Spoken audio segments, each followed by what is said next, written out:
Hello বন্ধুরা, তোমরা সকলে কেমন আছো? আশা করি তোমরা সকলে খুব খুব ভালো আছো। আমিও খুব ভালো আছি। মঙ্গলবারের একটা নতুন ব্লগে জাজ লাইফস্টাইলে তোমাদের সকলকে স্বাগত জানিয়ে এখন বাজে সকাল 6:30। এখন থেকে তোমাদেরকে সঙ্গে নিয়ে ব্লগটা স্টার্ট করছি। ছেলে একটু সুস্থ হয়েছে, জ্বর কমেছে। এই দুদিন জ্বর আসছে না, কিন্তু মুখটা ফোলা এখনও রয়েছে, যেহেতু ইনফেকশান আছে ওই কারণে। আর আমার রান্নাবান্না হয়ে গেছে, উচ্ছে আলু ভাজা হয়ে গেছে, পনির আলুর তরকারি হয়ে গেছে। এবার স্নান করে এসেছি, পুজো দিতে যাব। তো চলো পুজো দিয়ে আসি। পুজোর বাসন কিছুটা, যেহেতু বৃহস্পতিবার ঘনিয়ে আসছে, ধূপদানি ঠানি নোংরা হয়ে যায় এক সপ্তাহের মধ্যে, অল্প অল্প করে মেজে নিই। তো আজকে ধূপদানিটা পরিষ্কার করে নেওয়া হয়ে গেছে। আর বাচ্চা শরীর খারাপ থাকলে না মন মেজাজ কিছু ভালো লাগে না, কাজ করতে ভালো লাগে না। আর কাজ বাজ করতেও দেরি হয়ে যাচ্ছে। সেই আজকে 7-8 দিন হয়ে গেল ছেলেটা স্কুলে যেতে পারে না। আর কালকে রাত্রে আমার একটা দাদা আছে, দেখতে এসেছিলো ছেলের শরীর খারাপ, ওদিকে তো মা অসুস্থ। তো কালাকাঁদ নিয়ে এসেছিলো। তো সকালবেলা ভাবলাম কালাকাঁদটা দিয়ে পুজো দিয়ে নিয়ে, আর এদিকে তাড়াহুড়ো করি, কারণ সকালবেলা ছেলেকে একটু ওষুধ খাওয়ানোর ব্যাপার থাকে। পুজো টুজো দিয়ে ওকে একটু গরম জল গার্গেল করতে দিতে হয়, ওষুধ খাইয়ে দিতে হয়। তো ওই জন্যই তাড়াহুড়ো করছি। আর এদিকে তো এমনি ধূপ ধরায়, আর এটা হলো একটু নরম টাইপের, একটা নির্দিষ্ট আকারের শেপ দিয়ে বসিয়ে তারপরে ধুনোর মতো পুরো গন্ধ, সারা বাড়ি গন্ধ হয়ে যায়। তো ঠাকুর ঘরে একটু দেখিয়ে এনে এবার বাইরের দিকে একটু দেখিয়ে নিয়ে ঘরে রেখে দেবো। আর ছেলে শরীর খারাপ, তো আমি ডাকছি না, ও ঘুমাচ্ছে। তো তারপরে ডেকে ঠেকে দিলাম, উঠলো, দাঁত ব্রাশ করলো, একটু গ্রিন টি করে এনে দিচ্ছি। গ্রিন টি তো অনেক রকম সমস্যা দূর হয় ওই কারণে। তারপরে একটু ভাত খাইয়ে দিয়ে ওষুধপালা খাইয়ে দিয়েছে। আর আমারও না শরীরটা খুব খারাপ, কারণ ওয়েটটা বেড়ে যাচ্ছে, ওই জন্য আমি অল্প করে ভাত নিয়ে নিয়েছি।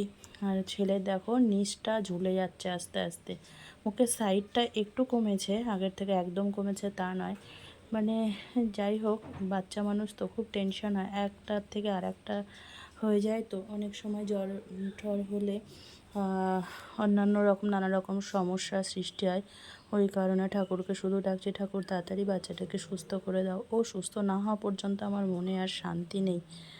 তো যাই হোক, ওষুধপালাগুলো সব কিছুটা বাকি ছিল, খাইয়ে দিলাম। 5-6 রকমের ওষুধ দিয়েছে। তো সকালে খালি পেটের ওষুধ, অ্যান্টিবায়োটিক 4 ভাগে 3 ভাগ ওষুধ, তারপরে কোনোটা হাফ, একটা ক্যাপসুল এরকম। সন্ধ্যার ওষুধ আছে আলাদা, সেটা প্রত্যেক দিন সন্ধ্যাবেলা থাকে। তো কিছুক্ষণ বাদে বাদে ওষুধগুলো ওকে খাইয়ে দিচ্ছি, কারণ একবারে ওষুধগুলো খেলে বমি আসতে পারে বাচ্চা মানুষ। আগের দিন খুব ওর বমি আসছিল। তো এ দেখো, বলছিলাম না 4 ভাগে 3 ভাগ এই ওষুধটা। 4 ভাগে 3 ভাগ করতে খুবই অসুবিধা হয়। 4 ভাগ করে তারপরে 3 ভাগটা নেব। ওই ফার্মেসি থেকে বলেছে একটু সামান্য ছোট করে ভাগটা রেখে দাও। আর এদিকে ডাক্তারবাবুকে জিজ্ঞাসা করেছিলাম ফল টল খেতে পারবে কি না, বলেছিলেন হ্যাঁ পারবে। ওই জন্য বললাম ফলটা খাও, কারণ অসুস্থ হলে ফল টল খেলে তো তাড়াতাড়ি সুস্থ হওয়া যায়, ওই কারণে। ওরও তো সব খাওয়ানো দাওয়ানো কমপ্লিট। তারপরে এখন দুপুরবেলা আমি একটু নিজে ফল সেবা করে নিচ্ছি। তো চলো আমি একটু ফল টল খেয়ে নিই। মন ভালো না থাকলে না খেতে খেতেও ভালো লাগে না। আর ওদিকে ওয়েটটাও বেড়ে যাচ্ছে, নিজেরও শরীর খারাপ, পায়ে ব্যথা বেড়েছে। ওয়েট বেড়ে গেলে তো পায়ে ব্যথা বাড়ে। তো তারপরে দুপুরবেলা ছেলেকে একটু ঘুম পাড়িয়ে দিয়ে আমিও নিজে আধ ঘন্টা মতো শুয়ে নিয়েছিলাম। তারপরে এখন বাজে 4টে বাজে, পুরো 4টে বাজে, পড়তে চলে এসেছি। এসে দেখি কেউ আসেনি। আর আমি একটু টাইমটা মেনটেন করতে খুবই ভালোবাসি। সবার আস্তে আস্তে 4:10-15 বেজে যায়, কিন্তু আমি পুরোপুরি 4টায় আসি। আবার এখান থেকে যাব 5টার দিকে বেরিয়ে ডাক্তারের কাছে। মায়ের যে কলকাতায় ডাক্তার দেখানো হয়েছে আগের দিন, উনি হাবড়ায় বসেন। তো বলেছিল মায়ের শরীরটা অনেক খারাপ, আনার দরকার নেই, আমাকে বললেই হবে, রিপোর্ট করে ওষুধ দিয়ে দেবো। তো ডাক্তারখানায় 5:30টার থেকে বসেছিলাম, 9:30 বেজে গেছে।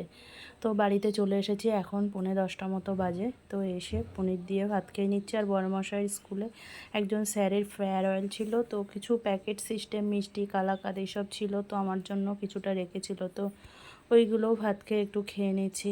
তো চলো বন্ধুরা, আজকের ব্লগটি এই পর্যন্ত। আজকে খুব কষ্ট হয়ে গেছে, পুরো 4-5 ঘন্টা ডাক্তার কাছে বসেছিলাম। এতটা ভিড় হয় কি বলবো, ধৈর্য থাকে না। আমার এই ব্লগটি ভালো লাগলে তোমরা সকলে লাইক কমেন্ট শেয়ার সাবস্ক্রাইব করে দিও। টাটা বন্ধুরা, তোমরা সকলে খুব ভালো থেকো ও সুস্থ থেকো। আবার দেখা হচ্ছে নেক্সট কোনো নিউ ব্লগে। আর তোমরা অবশ্যই আমার পাশে থেকো, সাপোর্ট করো।